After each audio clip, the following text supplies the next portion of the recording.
द्वितीय वर्ष कला के विद्यार्थियों के लिए मानव भूगोल में आज हम पढ़ने जा रहे हैं भारत की जनजातियों के बारे में। इससे पहले हमने विश्व की जनजातियों के बारे में पढ़ाई की है। विद्यार्थियों, भारत में कुल 700 से अधिक जनजातीय समूह मिलते हैं। सबकी अपनी अपनी खासियत है, सबका अपना स्थान है। कुछ अपनी संस्कृति और व्यवस्था को बनाए हुए हैं और कुछ आगे बढ़ चुके हैं। टोडा जनजाति जो तमिलनाडु में है, उसकी संख्या बहुत कम है, लेकिन उसका अपना एक स्थान है। इसी तरह से गुफाओं में रहने वाली जनजाति है रानी। बाहरी लोगों को बहुत कम उसके बारे में जानकारी है। ये जनजातियां ज़्यादातर पहाड़ों, पर्वतों, पठारी भागों और वनों में निवास करने वाली होती हैं। इसलिए कुछ लोग इनको वन्य जाति भी कहते हैं। अर्थव्यवस्था इनकी बहुत प्राचीन ढंग की है। वर्तमान में भारत में जनजातियों की जो संख्या है वो लगभग 8.5 करोड़ है। अब भारत के अलग अलग जो जनजातियां हैं उसके बारे में हम पढ़ाई करेंगे। सबसे पहले नागा। नागा जनजाति है वो उत्तर पूर्वी भारत की निवास करने वाली है और मुख्य उसका निवास तो नागालैंड है। नागालैंड के बाहर भी ये जनजाति निवास करती है। नागालैंड का बहुत बड़ा हिस्सा तो पहाड़ियों से घिरा हुआ है। इसके अलावा पटकोई पहाड़ियों में, मणिपुर, मिजोरम के पठारी भागों में, असम और अरुणाचल में ये नागा जनजाति मिल जाती है। नागा पर्वत की जो सबसे ऊंची चोटी है वो है सारामती, 3826 मीटर ऊंची, और अन्य जो अनेक 3000 मीटर से ऊंची चोटियां यहाँ पर हैं। पश्चिम की ओर देखें तो जो कोहिमा की पहाड़ियाँ हैं, कोहिमा वहाँ की राजधानी है, और सबसे ऊंची जो चोटी है वो है जपबो। मैदानी इलाके यहाँ बहुत कम हैं, घाटियाँ हैं, पर्वत श्रृंखलाएँ हैं, और घाटियाँ बहुत गहरी हैं। नदियों का प्रवाह बहुत ज़्यादा तेज है। जलवायु आर्द्र है, बारिश बहुत ज़्यादा होती है। मुख्य उपज है चावल। इसके अलावा बांस, बैंत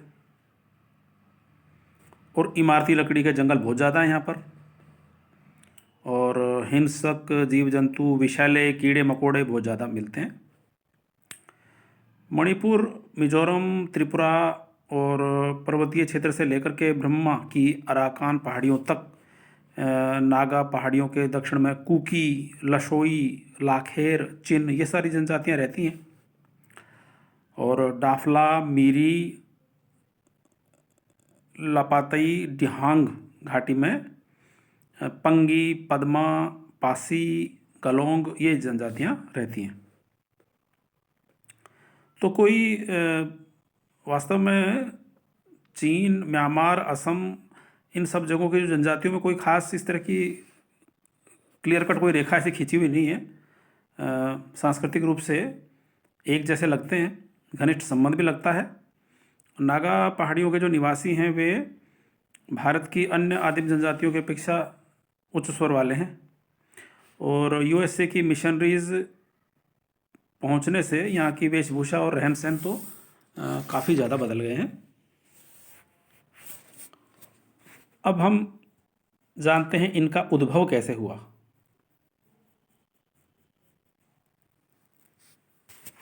नागा शब्द को तो नागाओं के नंगे रहने से संबंधित माना जाता है, और जो नागा शब्द को नाग से बना हुआ भी लोग, कुछ लोग मानते हैं इसका अर्थ सांप होता है। तो नागा लोग हालांकि सांप की पूजा भी करते हैं, इसलिए हो सकता है कुछ लोग कहते हैं कि भाई नागा इसीलिए कहते हैं इनको। और कुछ कहते हैं कि भाई संस्कृत में नग है, उससे नागा बना है। नग का अर्थ होता है पर्वत, क्योंकि पहाड़ों पर रहते हैं इसलिए इनको नागा कहा गया। तो अलग अलग इनकी इस तरह की थ्योरी है। अर्थव्यवस्था इनकी मुख्य काम तो इनका खेती बाड़ी, पशुपालन और शिकार। और जहाँ सुविधा मिल जाती है तो घर के सदस्यों से कुटीर उद्योग भी बना लेते हैं लोग।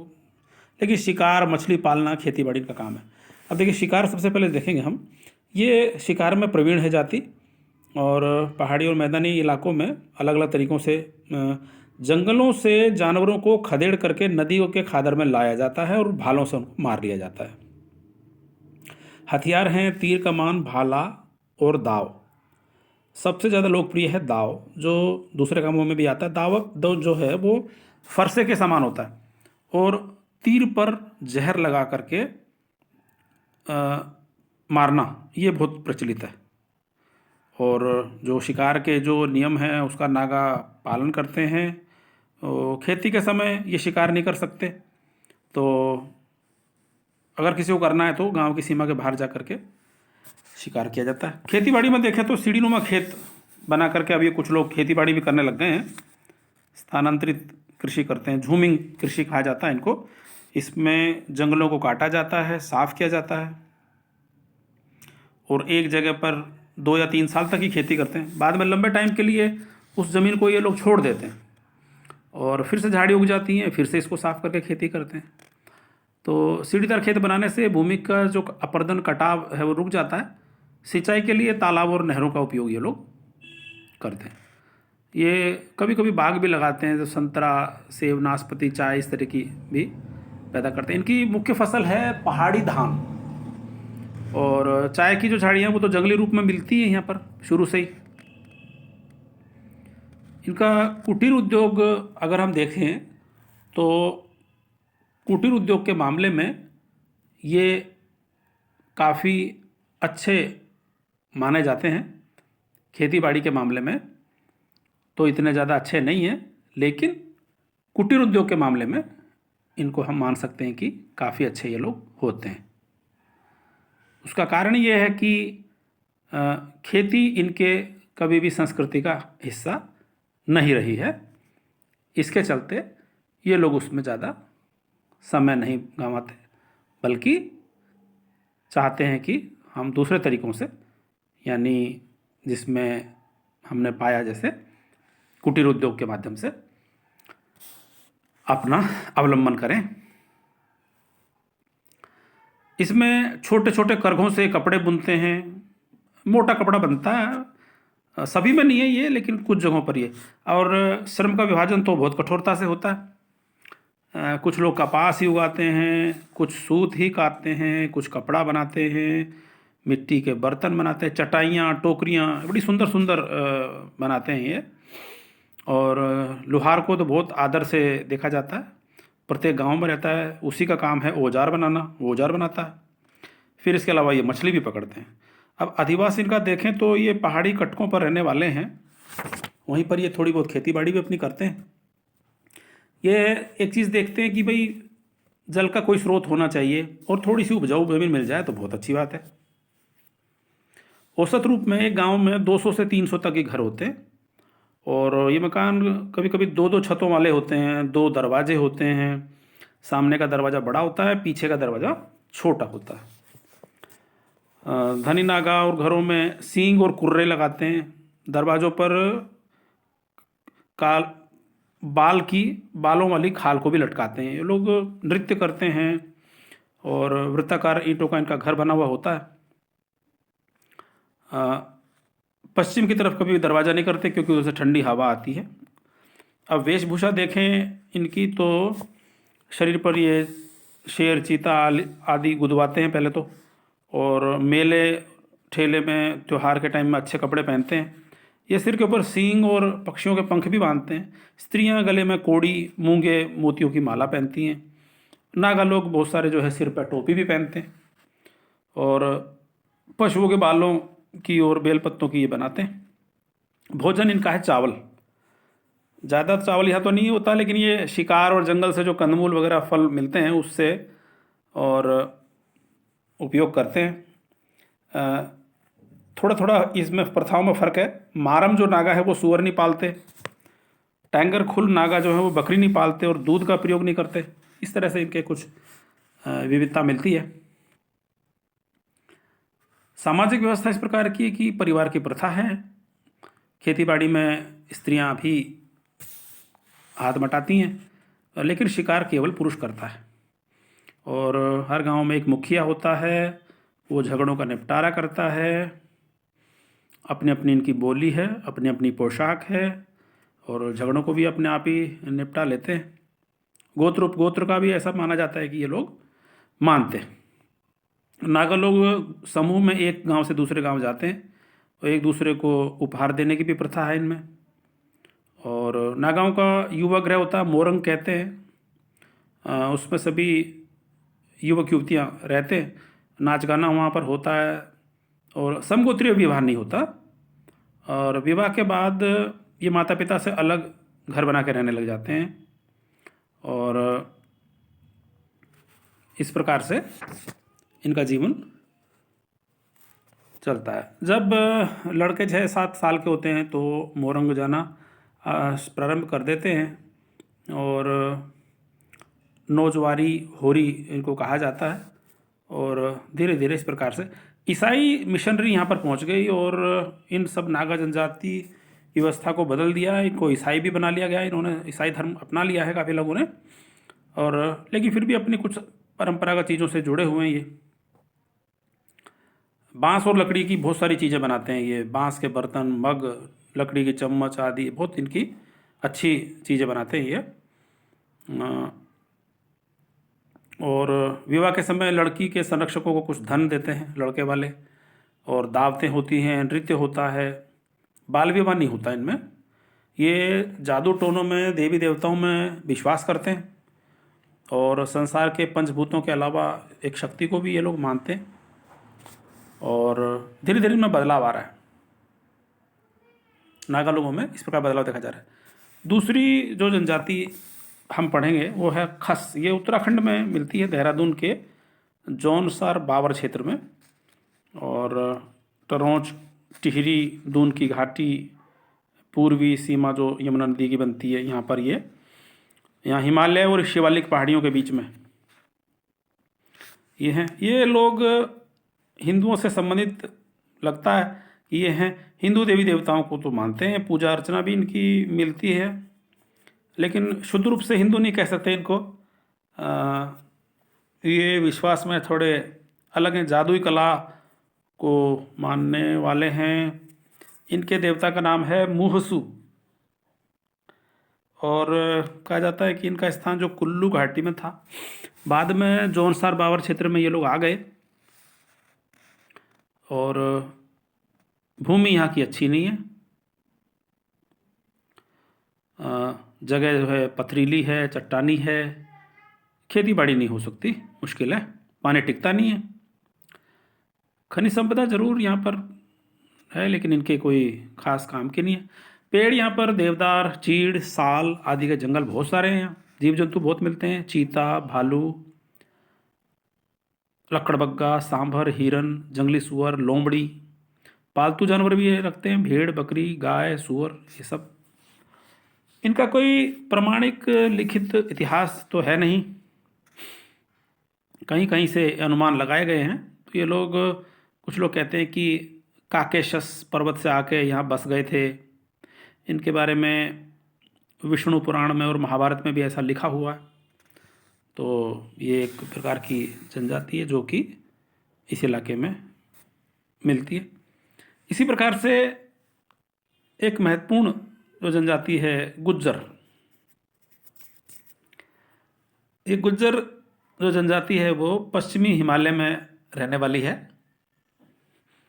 ये जम्मू कश्मीर के ऊंचे पर्वतीय क्षेत्रों में रहते हैं, और ये पुरानी एक प्राचीन जनजाति इसको माना जाता है। कुछ लोग इनको विदेशी कहते हैं कि ये मध्य एशिया के पशु पालक रहे हैं।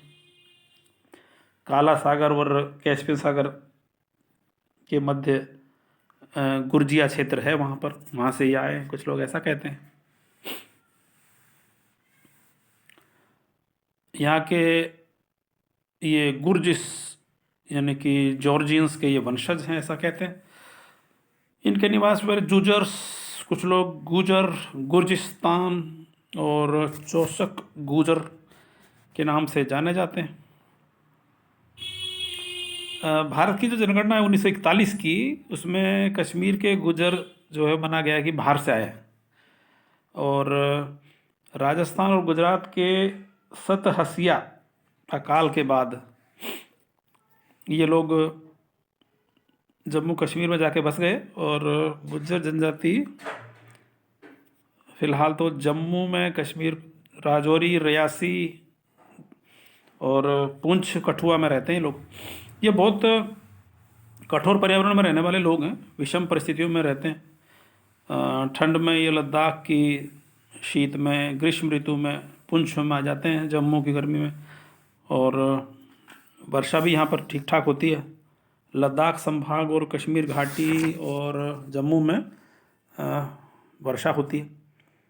अब बर्फ़ भी पड़ती है सर्दी के समय में, एक ही ये लोग वहाँ पर रहते हैं। पशुपालन करना इनका मुख्य काम है। ये चारागाह जो है इनके मौसमी हैं, क्योंकि तो दो तरह के हो गए, शीतकालीन चारागाह रखते हैं और एक मध्य पर्वतीय और ग्रीष्मकालीन।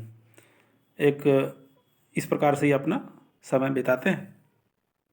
मौसम के हिसाब से, ऋतु के हिसाब से ये पशुचारण का स्थान अपना बदलते रहते हैं, तो एक जगह से दूसरी जगह। तो इसे ऋतु प्रवास, ट्रांस ह्यूमन्स कहते हैं। ऋतु प्रवास, अपना स्थान बदल लेते हैं। उत्तरी जो पर्वतीय क्षेत्र है वो जब बर्फ़ गिर जाती है तो ये दक्षिण की ओर आ जाते हैं। इस प्रकार से ये अपना गुजारा चलाते हैं। गर्मी के दिनों में ये पशुओं को लेकर के ऊंचाई पर चले जाते हैं। और उत्तरी ग्रीष्मकालीन चारागाह, इनको ढोक या मार्गस कहते हैं, सितंबर तक ये वहीं रहते हैं। और उसके बाद हिमपात शुरू हो जाता है तो फिर ये नीचे आ जाते हैं। हर साल ये लोग ऋतु प्रवसन के इस चक्र में पशुचारण के साथ ही अपना जीवन यापन करते हैं। ये ऋतु प्रवसन मार्ग ऊंचे पर्वतीय क्षेत्र होते हैं, जिसमें जामिया गली, ठोस मैदान दर्रा, नूरपुर गली, पीर पंजाल का दर्रा, दरहाल का दर्रा, रूपारी दर्रा, बनिहाल दर्रा, इस प्रकार से है। अब अर्थव्यवस्था अगर इनकी देखें तो इनका परिवार 3 स्तरों पर होता है। परिवार को कहते हैं डेरा। और जब व्यक्ति विवाह कर लेता है तो विवाह के बाद वो डेरा स्थापित करता है, और प्रत्येक पुत्र का विवाह होते ही एक और डेरा बन जाता है। एक तो डेरा है, एक दादा है, दादा पुत्र यानी वंश, और एक गोत्र। तो प्रमुख इकाई तो डेरा ही है। एक डेरे में करीब 5 से 6 लोग हैं और काम का बंटवारा होता है। स्त्रियां खाना बनाती हैं, अन्य काम करती हैं, और पशु चराना, इस प्रकार का काम पुरुष करते हैं। फसल तैयार करना, शिकार करना, घास, जड़ी बूटियाँ ये ढूंढ करके लाना संयुक्त परिवार की प्रथा है। ये लोग 110 से 130 दिन तक तो घूमते ही रहते हैं, और बहुत सारे डेरे मिलके एक वंश के रूप में बन जाते हैं, जिसमें लगभग 200 व्यक्ति होते हैं। पशु संपदा और चारागाहों को पुत्रों के विवाह के बाद बांट दिया जाता है। गुर्जर समाज में बहुत सारे गोत्र मिलते हैं, लेकिन एक कुल के सदस्य एक ही पूर्वज के वंशज होते हैं। इनकी ऋतु प्रवासी जीवन शैली भी उसी प्रकार से होती है। तो पशुपालक हैं, मुख्य रूप से रेवड़ की देखभाल करते हैं, और काफिला इधर से उधर जाता रहता है। अप्रैल में ये बैसाखी का त्यौहार मनाते हैं। कुछ लोग मुस्लिम त्यौहार भी मनाते हैं। बैसाखी के बाद ही ये लोग ऊपरी भागों में जाने लग जाते हैं। तो गुजर लोगों में बाल विवाह होता है, और ये लोग मंगनी तो 8 साल की उम्र में ही कर देते हैं, और इसके बाद 5 साल के बाद फिर शादी कर देते हैं। और विवाह हमेशा गर्मी में करते हैं। वर्ग के जो पिता हैं वे पशु, धन जो है संपत्ति देते हैं, और पुनर्विवाह का प्रथा भी इनमें है। विधवा पुनः विवाह कर सकती है। रीति रिवाज और इनके सभी मौसम के हिसाब से अंधविश्वास भी मिलते हैं, जिसके कारण से पीर जो है इनका शोषण करते हैं। ऐसा भी देखा जाता है कि पीर का ये बहुत ज़्यादा कहना मानते हैं। तो ये हमने भारत की 3 जनजातियों के बारे में आज पढ़ाई की।